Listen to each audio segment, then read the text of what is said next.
The medieval inn was not a cosy fairy tale stop with cheerful music and clean beds. It was louder, rougher, and far more important than most people realise. Inns were the beating heart of travel, trade, gossip, and sometimes outright danger. If the medieval road was the bloodstream of Europe, the inn was the pulse you could feel thumping through it. For travellers, merchants, pilgrims, soldiers and fugitives, the inn wasn't just somewhere to sleep.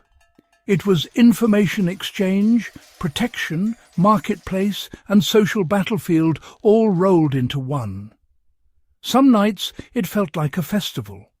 Other nights it felt like a trap.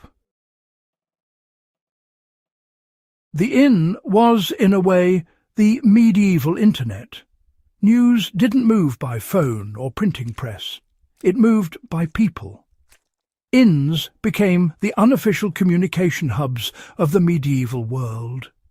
Travellers arriving from distant towns carried stories of wars, prices, harvest failures, and royal decrees. Merchants swapped market intelligence. Pilgrims spread religious rumours. Soldiers spread fear.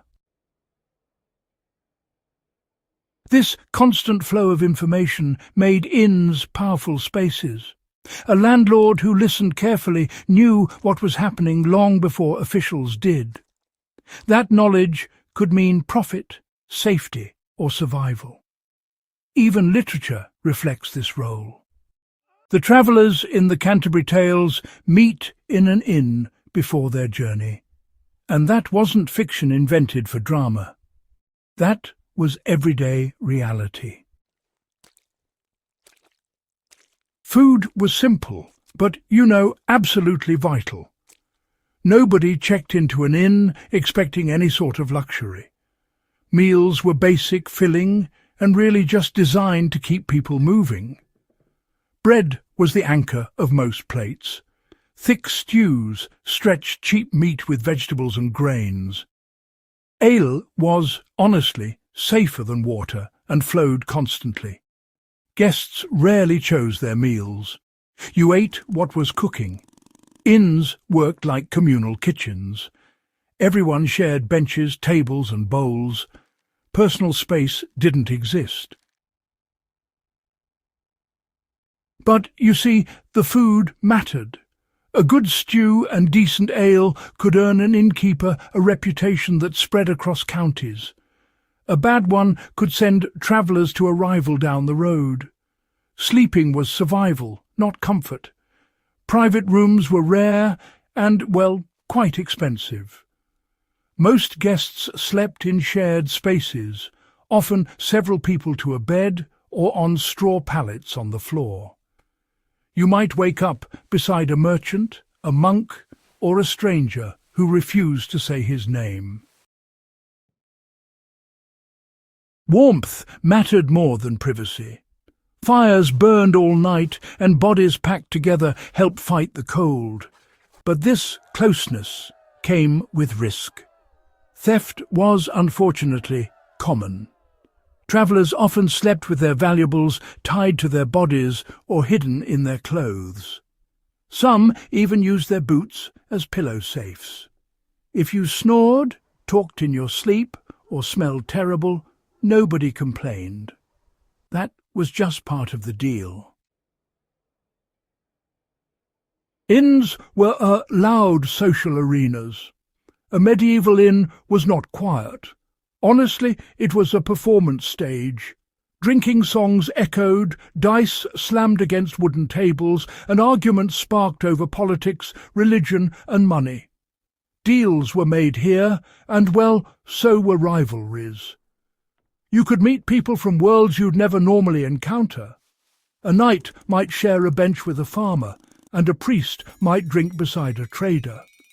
Social hierarchies, they softened under candlelight and ale. That mixing of classes made inns unpredictable. Tensions could explode fast, and fights weren't rare. Neither were friendships, to be honest. Crime hid in plain sight.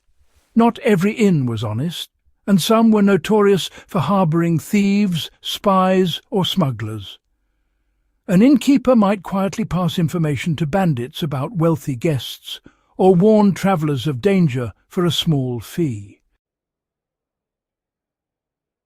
Forgery, black market trade, and secret deals often happened in back rooms. Authorities knew this, of course.